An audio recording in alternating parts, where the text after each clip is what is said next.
स्वागत है आपका कहानियों की बैठक में। आज की कहानी का नाम है पन्नों पर फैली पीड़ा।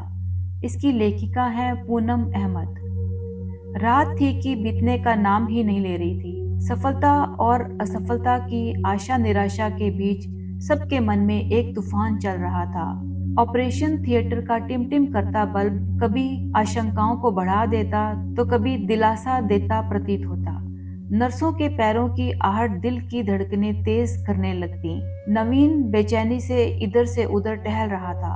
हॉस्पिटल के इस तल पर सन्नाटा था। नवीन कुछ गंभीर मरीजों के रिश्तेदारों के उदास चेहरों पर नजर दौड़ाता, फिर सामने बैठी अपनी माँ को ध्यान से देखता और अंदाजा लगाता कि क्या माँ वास्तव में परेशान है। अंदर आईसीयू में नवीन की पत्नी सुजाता जीवन और मृत्यु के बीच संघर्ष कर रही थी। नवीन पूरे यकीन के साथ सोच रहा था कि अभी डॉक्टर आकर कहेगा सुजाता ठीक है। कल कितनी चोटें आई थी सुजाता को। नवीन, सुजाता और उनके दोनों बच्चे दिव्यांशु और दिव्या पिकनिक से लौट रहे थे। कार नवीन ही चला रहा था। सामने से आ रहे ट्रक ने सुजाता की तरफ की खिड़की में जोरदार टक्कर मारी। नवीन और पीछे बैठे बच्चे तो बच गए, लेकिन सुजाता को गंभीर चोटें आई। उसका सिर भी फट गया था।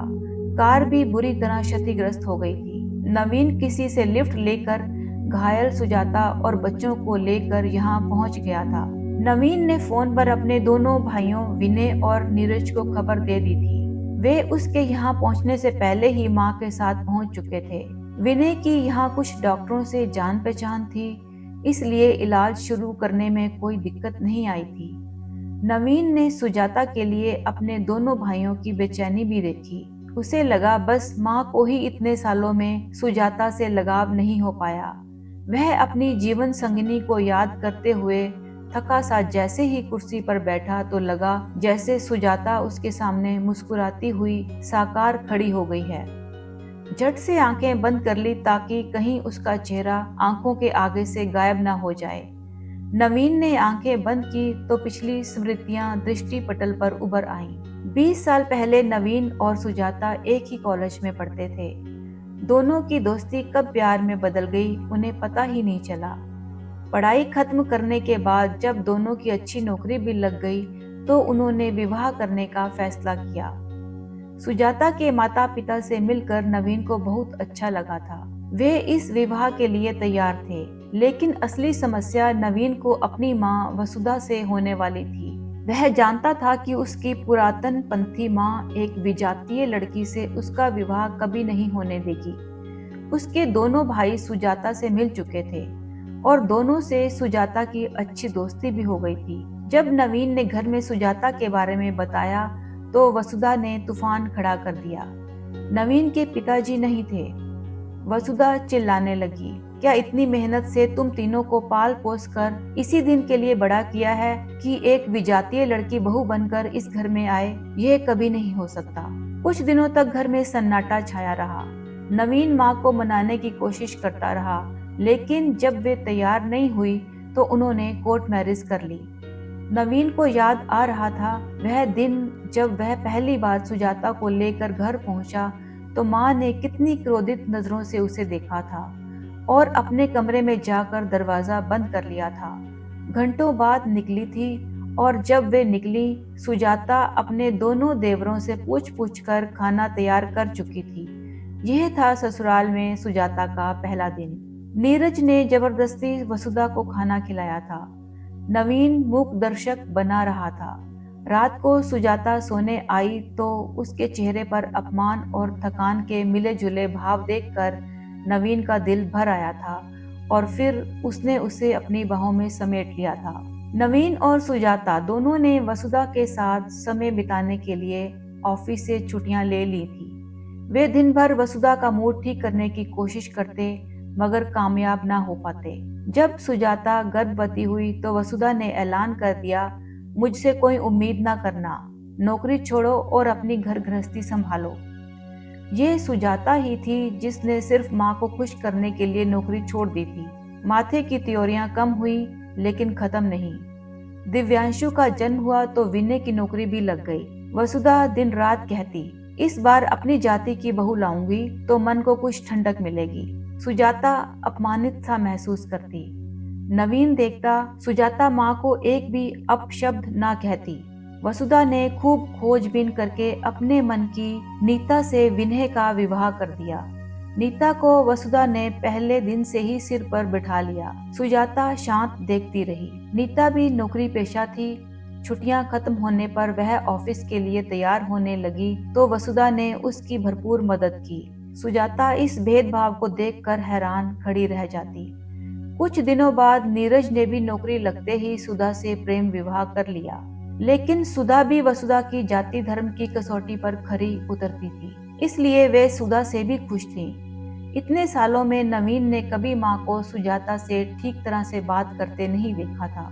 दिव्या हुई तो नवीन ने सुजाता को ये सोचकर उसके मायके रहने भेज दिया कि कम से कम उसे वहाँ शांति और आराम तो मिलेगा। नवीन रोज ऑफिस से सुजाता और बच्चों को देखने चला जाता और डिनर करके ही लौटता था। घर आकर देखता माँ रसोई में व्यस्त होती। वसुधा जोड़ों के दर्द की मरीज थी। काम अब उनसे होता नहीं था। नीता और सुधा शाम को ही लौटती थी। आकर कहती, सुजाता भाभी के बिना सब अस्त व्यस्त हो जाता है। सुनकर नवीन खुश हो जाता कि कोई तो उसकी कदर करता है। फिर विनय और नीरज ने अलग अलग मकान ले लिए, क्योंकि ये मकान अब सबके बढ़ते परिवार के लिए छोटा पड़ने लगा था। वसुधा ने बहुत कहा कि दूसरी मंजिल बनवा लेते हैं, लेकिन सब अलग घर बसाना चाहते थे। विनय और नीरज चले गए तो वसुधा कुछ दिन बहुत उदास रही। दिव्यांशु और दिव्या को वसुधा प्यार करती, लेकिन सुजाता से तब भी एक दूरी बनाए रखती। सुजाता उनसे बात करने के 100 बहाने ढूंढती, मगर वसुधा हाँ हूँ में ही जवाब देती। बच्चे स्कूल चले जाते तो घर में सन्नाटा फैल जाता। बच्चों को स्कूल भेजकर पार्क में सुबह की सैर करना सुजाता का नियम बन गया। पदोन्नति के साथ साथ नवीन की व्यस्तता बढ़ गई थी। सुजाता को हमेशा ही पढ़ने लिखने का शौक रहा। फुर्सत मिलते ही वह अपनी कल्पनाओं की दुनिया में व्यस्त रहने लगी। उसके विचार, उसके सपने उसे लेखन की दुनिया में ले आए। और दुख में तो कल्पना ही इंसान के लिए माँ की गोद है। सुबह की सैर करते करते वह पता नहीं क्या क्या सोचकर लेखन सामग्री जुटा लेती। पार्क से लौटते हुए कितने विचार, कितने शब्द सुजाता के दिमाग में आते, लेकिन अक्सर वह जिस तरह सोचती, एकाग्रता के अभाव में उस तरह लिख ना पाती। पन्ने फाड़ती जाती। वसुधा कभी उसके कमरे में ना झांकती। बस उन्हें कूड़े की टोकरी में फटे हुए पन्नों का ढेर दिखता तो शुरू हो जाती। पता नहीं क्या बकवास किस्म का काम करती रहती है। बस पन्ने फाड़ती रहती है, कोई ढंग का काम तो आता नहीं। सुजाता कोई तर्क नहीं दे पाती, मगर उसका लेखन कार्य चलता रहा। अब सुजाता ने गंभीरता से लिखना शुरू कर दिया था। इस समय उसके सामने था सालों से मिलता आ रहा वसुधा से तानों का सिलसिला, अविश्वास और टूटता हौसला, क्योंकि वह खेद सहित रचनाओं के लौटने का दौर था। लौटी हुई कहानी उसे बेचैन कर देती। उसकी लौटी हुई रचनाओं को देखकर वसुधा के ताने बढ़ जाते। समय भी खराब किया और लो अब रख लो अपने पास। लिखने में नहीं, बच्चों की पढ़ाई पर ध्यान दो। सुजाता को रोना आ जाता। सोचती अब वह नहीं लिखेगी। तभी दिल कहता कि ना घबराना है ना हारना है, मेहनत का फल जरूर मिलता है। और वह फिर लिखने बैठ जाती। धीरे धीरे उसकी कहानियां छपने लगी। सुजाता को नवीन का पूरा सहयोग था। वह लिख रही होती तो नवीन कभी उसे डिस्टर्ब ना करता। बच्चे भी शांति से अपना काम करते रहते। अब सुजाता को नाम, यश, महत्व, पैसा मिलने लगा। उसे कुछ पुरस्कार भी मिले। वह वसुधा के पैर छूती तो वे तुनक कर चली जाती। सुजाता अपने शहर के लिए सम्मानित हस्ती हो चुकी थी। उसे कई शैक्षणिक सांस्कृतिक समारोहों में विशेष अतिथि की हैसियत से बुलाया जाने लगा। वसुधा की सहेलियां, पड़ोसी ने सब उनसे सुजाता के गुणों की वाह वाह करती। नवीन जी, आपकी पत्नी अब खतरे से बाहर है। डॉक्टर की आवाज नवीन को वर्तमान में खींच लाई। वह खड़ा हो गया। कैसी है सुजाता? चोटें बहुत हैं, बहुत ध्यान रखना पड़ेगा। थोड़ी देर में उन्हें होश आ जाएगा, तब आप चाहें तो उनसे मिल सकते हैं। माँ के साथ सुजाता को देखने नवीन आईसीयू में गया। सुजाता अभी बेहोश थी। नवीन ने थोड़ी देर बाद माँ से कहा, माँ आप थक गई होंगी, घर जाकर थोड़ा आराम कर लो। बाद में जब नीरज आए तो उसके साथ आ जाना। वसुधा घर आ गई। नहाने के बाद सबके लिए खाना बनाया। बच्चे नीता के पास थे। वे सब हॉस्पिटल आ गए। विनय और नीरज तो नवीन के पास ही थे। सारा काम हो गया तो वसुधा को खाली घर काटने को दौड़ने लगा। पहले वह इधर उधर देखती घूमती रही। फिर पता नहीं उसके मन में क्या आया कि ऊपर सुजाता के कमरे की सीढ़ियां चढ़ने लगी।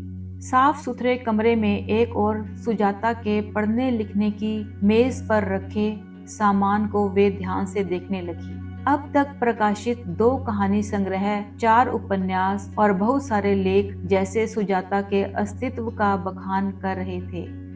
सुजाता की डायरी के पन्ने पलटे तो बेड पर बैठकर पढ़ती चली गई। एक जगह लिखा था, माँ जी के साथ 2 बातें करने के लिए तरस जाती हूँ मैं। कोमल कांति में देह यष्टि माँ जी के माथे पर चंदन का टीका बहुत अच्छा लगता है मुझे।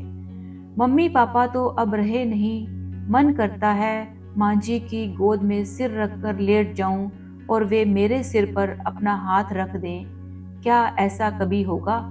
एक पन्ने पर लिखा था, आज फिर कहानी वापस आ गई। नवीन और बच्चे तो व्यस्त रहते हैं। काश मैं माँ जी से अपने मन की उधेड़ बुन बांट पाती। माँ जी इस समय मेरे खत्म हो चले नैतिक बल को सहारा देती। मुझे उनके स्नेह के 2 बोलों की जरूरत है, लेकिन मिल रहे हैं ताने। एक जगह लिखा था, अगर माँ जी समझ जाती कि लेखन थोड़ा कठिन और विचित्र होता है तो मेरे मन को थोड़ी शांति मिल जाती और मैं अच्छा लिख पाती। आगे लिखा था, कभी कभी मेरा दिल माँ जी के व्यंग्य बाणों की चोट सह नहीं पाता। मैं घायल हो जाती हूँ। जी में आता है उनसे पूछूं, मेरा विजातीय होना क्यों खलता है कि मेरे द्वारा दिए गए आदर सम्मान व सेवा तक को नकार दिया जाता है। नवीन भी अपनी माँ के स्वभाव से दुखी हो जाते हैं पर कुछ कह नहीं सकते। उनका कहना है कि माँ ने तीनों को बहुत मेहनत से पढ़ाया लिखाया है, बहुत संघर्ष किया है पिताजी के बाद। कहते हैं माँ से कुछ नहीं कह सकता, बस तुम ही समझौता कर लो। मैं उनके स्वभाव पर सिर्फ शर्मिंदा हो सकता हूँ।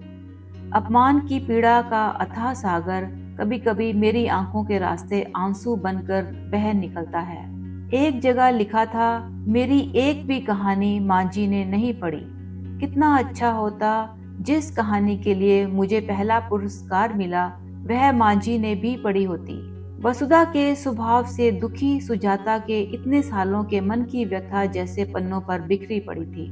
वसुधा ने कुछ और पन्ने पलटे। लिखा था, हर त्योहार पर नीता और सुधा के साथ माँ जी का अलग व्यवहार होता है, मेरे साथ अलग। कई रस्मों में, कई आयोजनों में मैं कोने में खड़ी रह जाती हूँ आज भी। माँ की दृष्टि में तो क्षमा होती है और मन में वात्सल्य।